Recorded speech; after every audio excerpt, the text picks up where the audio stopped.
नमस्ते दोस्तों, कैसे हैं आप लोग। हम आपका लिबरस क्लासेस के ऑनलाइन पोर्टल पे स्वागत करते हैं। दोस्तों, हम समावेशी शिक्षा के बारे में पिछले 6 क्लासों में पढ़े हैं और समावेशी शिक्षा के अंतिम क्लास 7वीं क्लास में हम लोगों ने वंचित बालकों के बारे में अधिगम अक्षमता युक्त बालकों के बारे में बात किया था।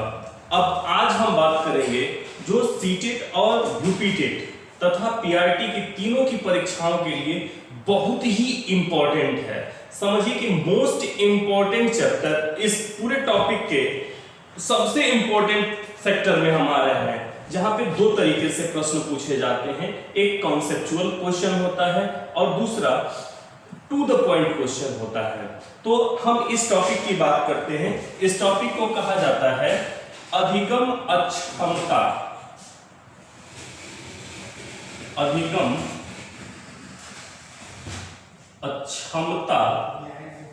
युक्त बालक। अधिगम अक्षमता युक्त बालक ऐसे बालक जो सामान्य बालकों की तरह नहीं होते हैं, जो बालक अन्य बालकों की अपेक्षा पढ़ने लिखने मौखिक अभिव्यक्ति आदि करने में सामान्य बालकों से कमतर या निम्न होते हैं, उनको हम इस श्रेणी में रखते हैं अधिगम अक्षमता या अधिगम अशक्तता वाले बालक। इनको एक और नाम दिया जाता है, इन्हें कहा जाता है अधिगम अशक्तता वाले बालक। अधिगम अशक्तता वाले बालक। अब देखिए, इन दोनों टॉपिक से दोनों शब्दों के साथ क्वेश्चन बनते हैं। देखता है कि अधिगम अक्षमता युक्त बालकों की पहचान कैसे करेंगे या अधिगम अशक्तता वाले बालक कौन होते हैं। तो सबसे पहले बात हम करें कि यह अधिगम अक्षमता या अधिगम अशक्तता वाले बालक कौन है। तो ऐसे बालक जो पढ़ने लिखने एवं मौखिक अभिव्यक्ति में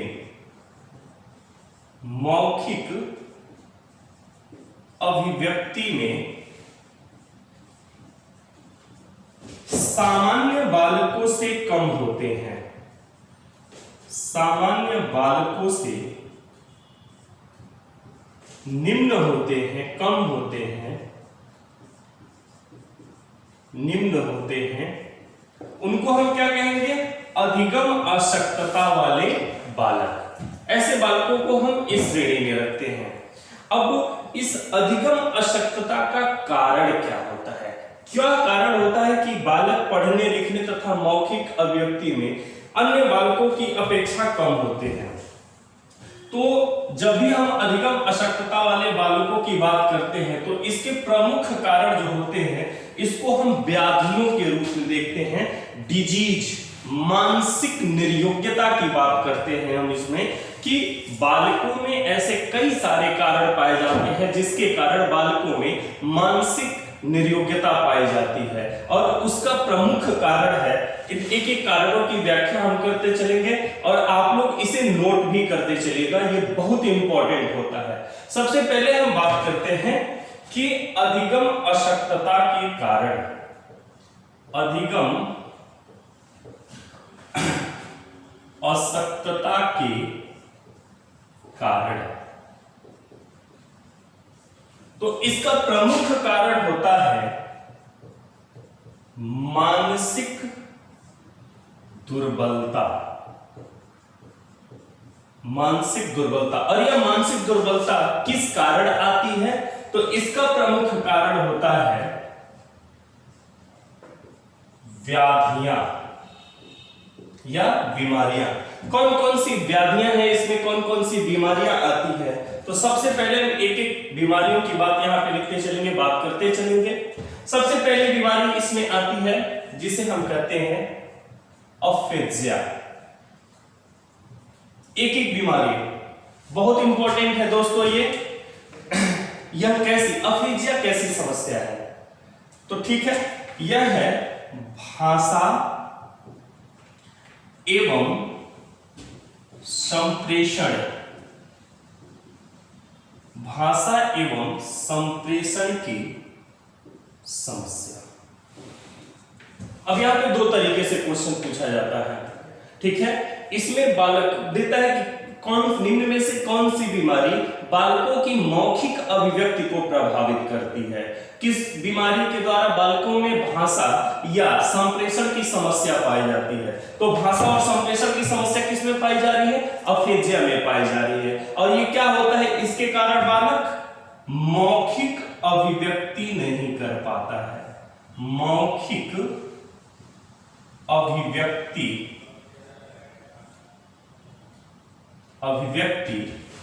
नहीं कर पाता है, नहीं कर पाता है। अब हमारे दिमाग में एक बात यहां से उठती है कि सर मौखिक अभिव्यक्ति नहीं कर पाता है तो मुखबधिर बालक भी मौखिक अभिव्यक्ति नहीं कर पाते हैं। मौखिक अभिव्यक्ति न कर पाने का कारण यह होता है कि बालक में साई नेचर आता है। साई नेचर यानी कि दूसरों को देख के शर्मीलेपन का भाव उत्पन्न होना, या मानसिक व्याधियों के कारण, मानसिक समस्याओं के कारण अपनी बातों को न कह पाना। इसमें बोलने की क्षमता होती है, यह शारीरिक रूप से दुर्बल नहीं होता है, परंतु अपनी मानसिक समस्याओं के कारण या अपनी अभिव्यक्ति नहीं कर पाता है। ऐसे बालकों में अफेजिया रोग पाया जाता है। दूसरी बात आती है यहां पे डिस्फेजिया। डिस्फेजिया, ठीक है। तो डिस्फेजिया क्या है, यह मौखिक विसंगति की समस्या होती है, मौखिक विसंगति की समस्या, जिसमें बालक को कहना कुछ है और यह बालक अपने मूल भावों को न कह के कुछ और कहने लगता है। ऐसे बालकों में यह समस्या देखने को मिलती है, इसे मौखिक विसंगति कहते हैं। अब मौखिक विसंगति आता किस कारण है, तो इसका प्रमुख कारण जो होता है, मौखिक विसंगति उत्पन्न होने का जो कारण होता है, यह होता है मस्तिष्कीय क्षति के कारण। मस्तिष्कीय क्षति के कारण, क्षति के कारण, ठीक है। मस्तिष्कीय क्षति के कारण कौन सा रोग उत्पन्न होता है, डिस्फेजिया, ठीक। अब तीसरी बात पे आते हैं, अलेक्सिया। तीसरी बीमारी है अलेक्सिया। अब यह अलेक्सिया क्या है, इसको कई सारा नाम दिया जाता है अलेक्सिया को। इसे हम कहते हैं शब्द अंधता, पाठ्य अंधता, शब्द अंधता और पाठ्य अंधता। इसी से आपको एक चीज तो क्लियर होती जा रही होगी कि इसमें बालक को कोई भी चीज जो वो पढ़ने में बालक में एक अक्षमता पाई जाती है जो, तो कोई भी ऐसी चीज जो बालक पढ़ने का प्रयास करता है और पढ़ नहीं पाता है, तब क्या होता है, ऐसे बालकों में क्या उत्पन्न होता है, शब्द अंधता उत्पन्न होती है। तो दोस्तों बात यहां पे आती है कि यह शब्द अंधता उत्पन्न क्यों होती है, तो इसका भी कारण क्या होता है, इसका भी कारण होता है मस्तिष्क क्षति, मस्तिष्कीय क्षति के कारण। चोट लगना, कहीं पे चोट लगना, कोई दुर्घटना का शिकार हो जाना, ऐसे बालकों में क्या होती है, यह अलेक्सिया संबंधी समस्या आती है। नेक्स्ट हम बात करेंगे हमारे परीक्षाओं में सबसे ज्यादा पूछे जाने वाला प्रश्न, जिसे हम कहते हैं, चौथा पॉइंट है हमारा ये, जिसे हम कहते हैं डिसलेक्सिया।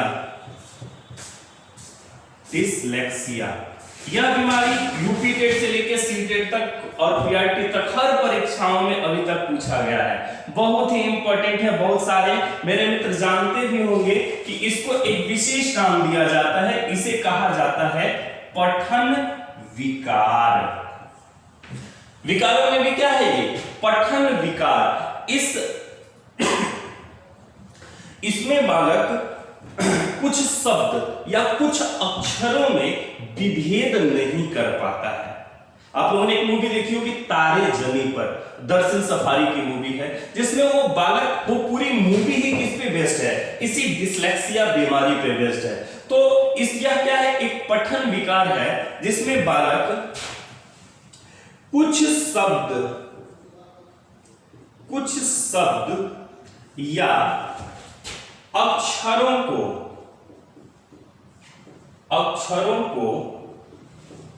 पढ़ नहीं पाता।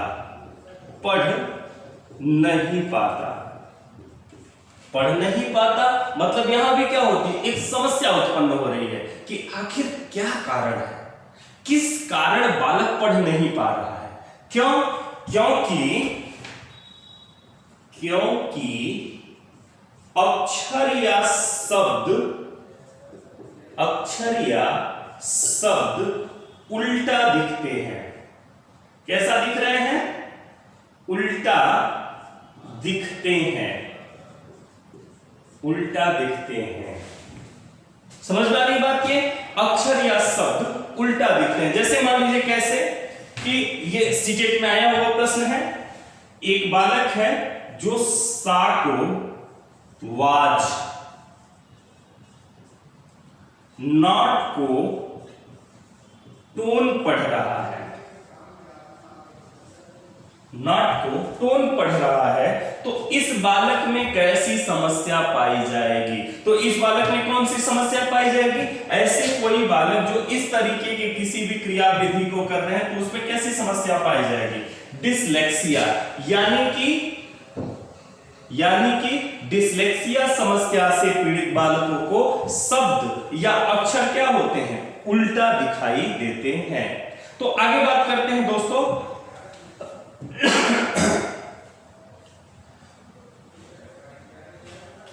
नेक्स्ट बीमारी है डिस्प्रेक्सिया।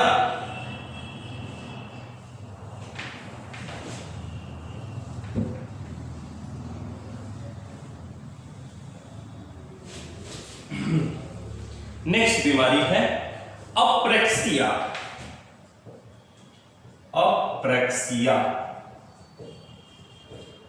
नाम बहुत आसान है, याद करना भी बहुत आसान है, अप्रेक्सिया। अब यह क्या है, यह एक प्रकार का शारीरिक विकार है। इतना याद रखते चलिएगा कौन सी बीमारी किससे संबंधित है। यह क्या है, एक शारीरिक विकार है जिसमें सेरेब्रम की क्षति के कारण उत्पन्न होता है। यह किस कारण उत्पन्न होता है, सेरेब्रम की क्षति के कारण, सेरेब्रम की क्षति के कारण उत्पन्न होता है। कौन सी बीमारी, अप्रेक्सिया उत्पन्न होती है। और अप्रेक्सिया उत्पन्न होने के कारण इसमें बालकों में आखिर कौन सी ऐसी समस्या पाई जाती होगी। सेरेब्रम हमारा कार्य क्या करता है, सेरेब्रम जो होता है यह हमारे मस्तिष्क को सूक्ष्म गतिक कार्य करने के लिए प्रेरित करता है, छोटे सूक्ष्म गतिक कार्य। तो जो भी गतिक कौशल होते हैं, सूक्ष्म गतिक कौशल होते हैं, उसको यह प्रभावित कर देता है। और बालकों में धीरे लिखना, कुछ बच्चे हमारे क्लास में होते हैं ना, खूब धीरे धीरे लिखते हैं, उनमें कैसी समस्या पाई जा रही है, उनमें अप्रेक्सिया पाई जा रही है। धीरे लिखना, धीरे धीरे चलना, धीरे दौड़ना, ये सारी चीजें जिन बच्चों में पाई जा रही हैं उन कौन सी बीमारी से पीड़ित हो जाएंगे, अप्रेक्सिया से। तो यह क्या करता है, किसको प्रभावित करता है, यह प्रभावित करता है सूक्ष्म गतिक कौशल को, सूक्ष्म गतिक कौशल, सूक्ष्म गतिक कौशल को यह रोग प्रभावित करता है। अब इसके बाद हम बात करते हैं नेक्स्ट छठे टॉपिक पे अपने, अप्रेक्सिया के बाद आता है डिस्प्रेक्सिया। डिस्प्रेक्सिया, अब डिस्प्रेक्सिया क्या है, डिस्प्रेक्सिया की बात करेंगे तो यह एक तंत्रिका तंत्र, नर्वस सिस्टम, तंत्रिका तंत्र से संबंधित विकार है। किससे संबंधित विकार है, तंत्रिका तंत्र से संबंधित, तंत्रिका तंत्र से संबंधित विकार है। अब तंत्रिका तंत्र से संबंधित विकार का होना, तंत्रिका तंत्र से संबंधित विकार का होने का मतलब होता है कि इसमें बालक के आंख और हाथ के मध्य संतुलन स्थापित नहीं हो पाता है, इसी कारण इसे संवेदी विकार कहते हैं। ध्यान दीजिएगा एक एक शब्द पे, इसी कारण इसे संवेदी विकार कहते हैं। इसमें क्या होता है, बालक के आंख और हाथ के मध्य संतुलन स्थापित नहीं हो पाता, संतुलन स्थापित नहीं हो पाता है, नहीं हो पाता है। अब ये कारण, संतुलन स्थापित न होने का कारण क्या है कि तंत्रिका तंत्र से संबंधित जब समस्याएं आती हैं तब हमारा मस्तिष्क जो भी इंस्ट्रक्शन देता है वह हमारे अंगों तक प्रभावी रूप में नहीं पहुंच पाता है, और जिसके कारण आंख और हाथ में कभी भी संतुलन स्थापित नहीं हो पाता है। और ऐसी समस्याओं को हम कहते हैं कि यह समस्या कौन सी है, यह समस्या है जिसे हम कहते हैं डिस्प्रेक्सिया।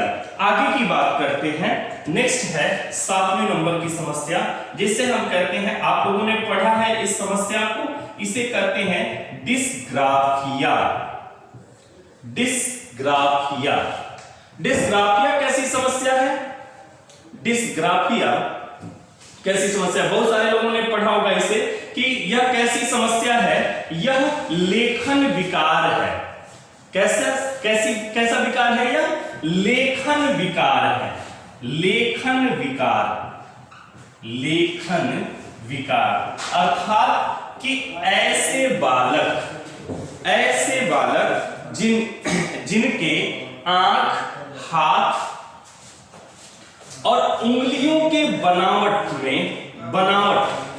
आंख, हाथ और उंगलियों के बनावट या मस्तिष्कीय समस्याओं के कारण जिन बालकों को लिखने में समस्या उत्पन्न होती है उसे हम क्या कहेंगे, डिस्ग्राफिया कहते हैं। अब डिस्ग्राफिया के बाद मित्रों बात आती है 8वें पॉइंट की, इसे कहते हैं डिस्कैलकुलिया।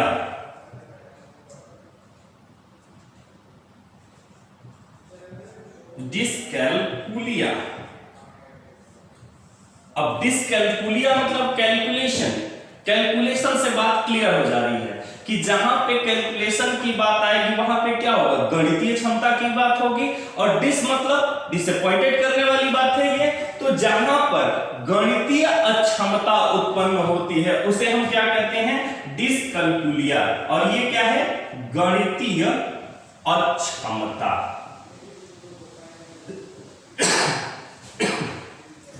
गणितीय क्षमता है। इसमें बालकों में क्या होता है, इसमें बालकों में अंक गणित से संबंधित समस्या होती है। ध्यान दीजिएगा, जब भी हम बात करते हैं सीटेट की परीक्षाओं में गणित के शिक्षण में एक प्रश्न पूछा जाता है कि किसी बालक में गणितीय अक्षमता उत्पन्न होने पर कौन सा समस्या कारण होता है, तो कौन सा समस्या कारण हो जाएगा, डिस्कैलकुलिया कारण हो जाएगा। इसी क्वेश्चन को थोड़ा सा और टफ करना होता है तो पूछ लेते हैं कि अंक गणितीय समस्या उत्पन्न होने, बात वही है, अंक गणितीय समस्या उत्पन्न होने पर अंक गणित में क्या होता है, कैलकुलेशन होता है, और जहां पे डिस्कैलकुलेशन की बात हो जाएगी वहां पे कौन सी बीमारी उत्पन्न हो जाएगी, डिस्कैलकुलिया उत्पन्न होगी। इसे न्यूमिलेक्सिया भी कहते हैं, इसे न्यूमिलेक्सिया,